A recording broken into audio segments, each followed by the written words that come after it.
33 कोटि 10 करोड़ 10,000 तीर्थों को आदेश देते हैं 5 दिन का कैंपिंग वहीं करना पुष्कर तीर्थ। तो 10 करोड़ 10,000 तीर्थ के साथ तीर्थराज प्रयाग गुरुदेव से भेंट करने के लिए, ये तीर्थों का गुरु है, ये तीर्थराज नहीं है, गुरुदेव से भेंट करके और सारे दुनिया का रिपोर्ट कार्ड पेश करने के लिए साल में एक बार आते थे, आज भी आते हैं। और 10 करोड़ 10,000 तीर्थ उनके साथ में होते हैं।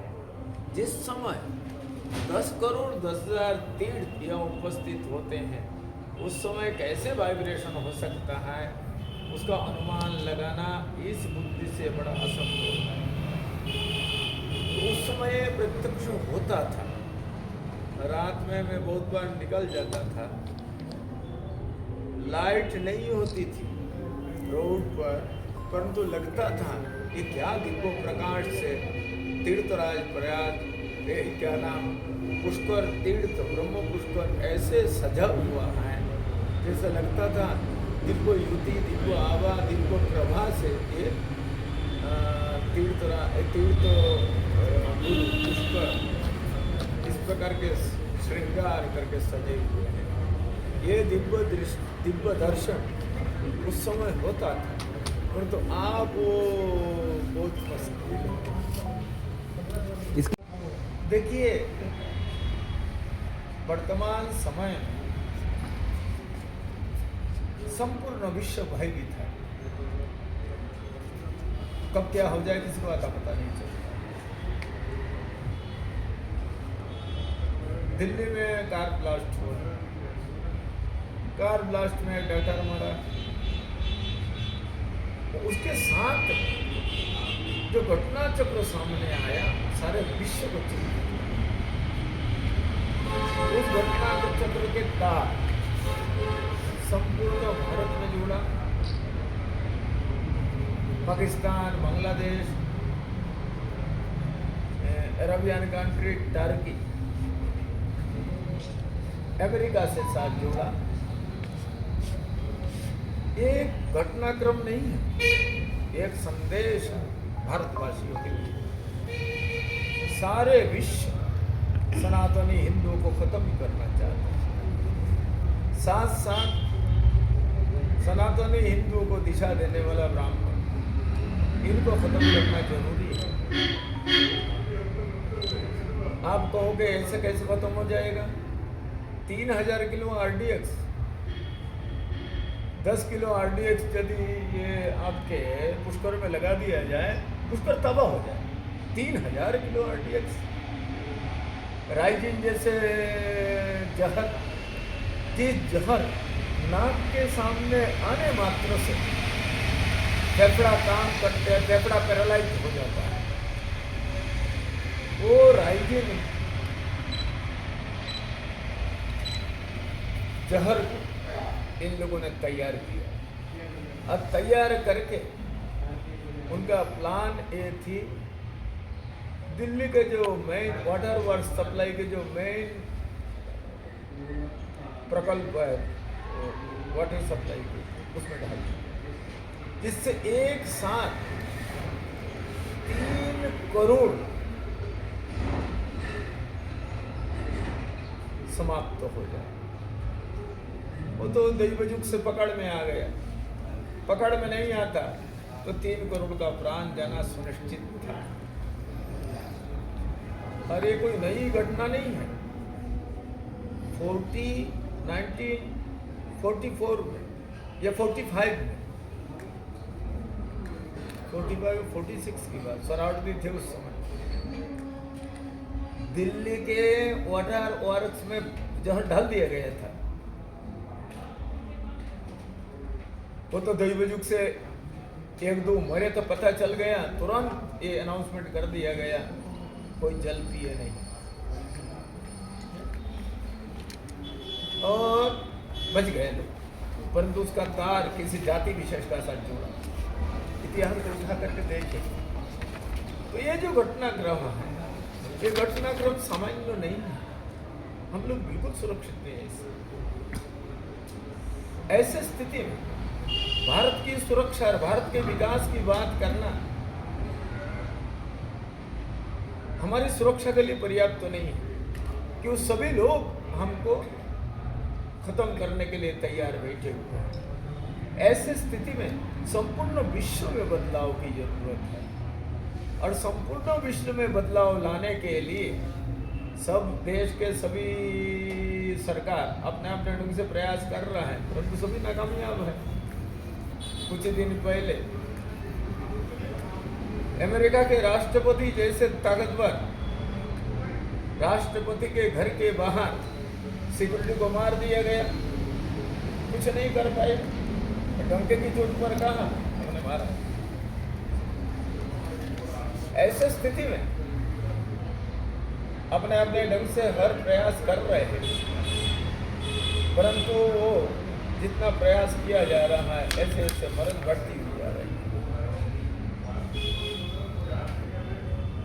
ऐसा अनुष्ठान करी स्वयं विश्वामित्र जी यहाँ आकर के ही शतगायत्री पुरस्चरण का उन्होंने अनुष्ठान किया। क्यों? जिसका नाम मणिवेदिका। सृष्टि के आदिकाल इन पीठों का निर्माण हो, तब ये पुष्कर सरोवर आदि नहीं थे। उस समय केवल मणिवेदिका पीठ ही हुआ करता था। इस पीठ का आश्रय लेकर के साधकों ने गायत्री अनुष्ठान का रास्ता को अपनाया विश्व कल्याण के लिए। बाद में जब ब्रह्मा जी ने यज्ञ आदि करी तो यह सरोवर आदि का निर्माण हुआ। ये सब हुआ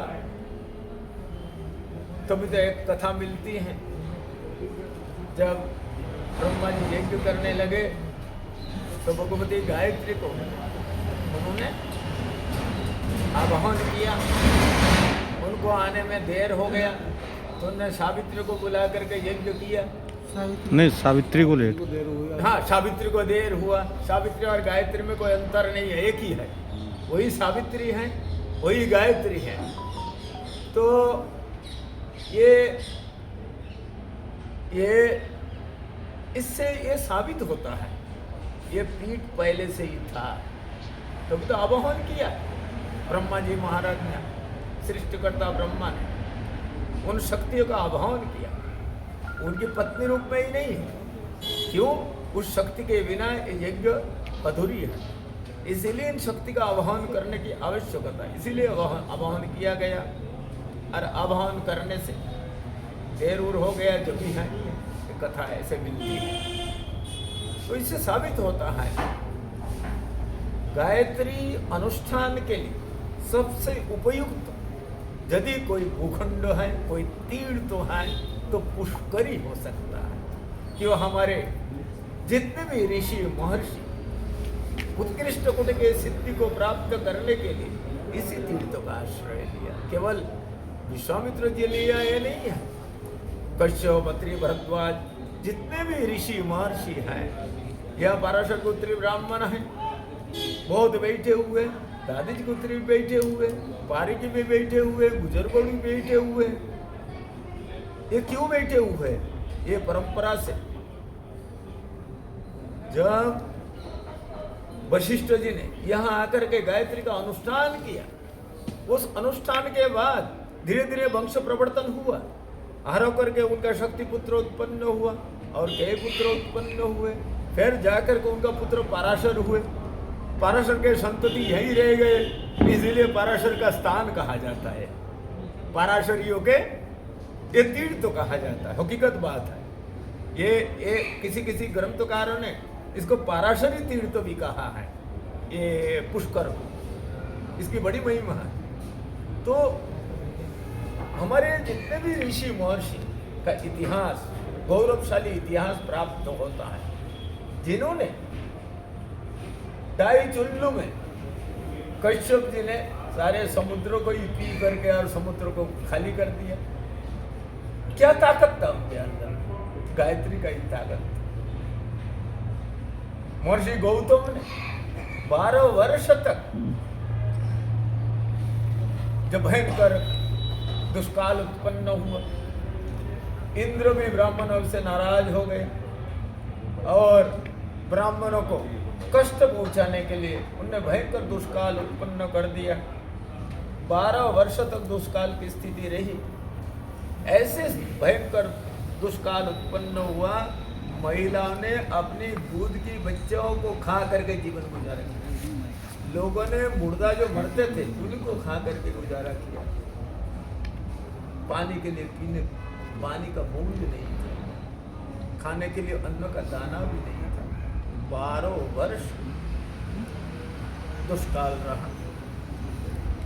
उसी समय जब सारे विश्व महर्षि गौतम के आश्रम में पहुंचे, कि वो महर्षि गौतम के आश्रम में उनका गायत्री का ओरा था। संपूर्ण दंडक वन में उस समय हरा भरा था। इसलिए सब वह पूछे, महर्षि गौतम ने गायत्री शक्ति के प्रभाव से ही सारे विश्व को 12 वर्ष तक अन्न भी दिया, वस्त्र भी दिया, सुरक्षा भी दिया। ब्राह्मणों का इतिहास बड़ा अलौकिक रहा है, बड़ी गौरवशाली इतिहास रहा है। यद्यपि ब्राह्मणों को आज अनेकों हेय दृष्टि से देखा जाता है, परंतु ब्राह्मणों ने कभी षड्यंत्र नहीं करी। जिंदाबाद मुर्दाबाद ब्राह्मणों का नारा नहीं है। ब्राह्मणों का नारा तो है सर्वे सन्तु निरामया सर्वे भद्राणि पश्यन्तु मां कश्चित् दुःख भाग भवेत्। ये ब्राह्मणों का नारा है। ये जिंदाबाद मुर्दाबाद ब्राह्मणों का नारा। अभिप्राय, ब्राह्मण किसी को कभी शत्रुभाव से देखा ही नहीं। भगवान राम जिस समय रामेश्वरम की स्थापना करने की बारी आई तो रावण महर्षि रावण को बुलाया और रावण को बुला करके उन्हीं के द्वारा उस प्रतिष्ठा कार्य को संपन्न कराया।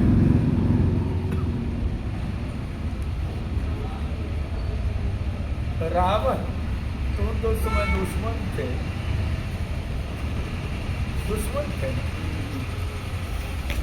जिनकी पत्नी को भी ले गए थे, इसीलिए दुश्मनी का मिटानी है। परंतु जब संदेश पहुंचा तो रावण जैसे धुरंधर जो स्वर्ण के सोने की क्यों अब ये करते क्या वो बुलेट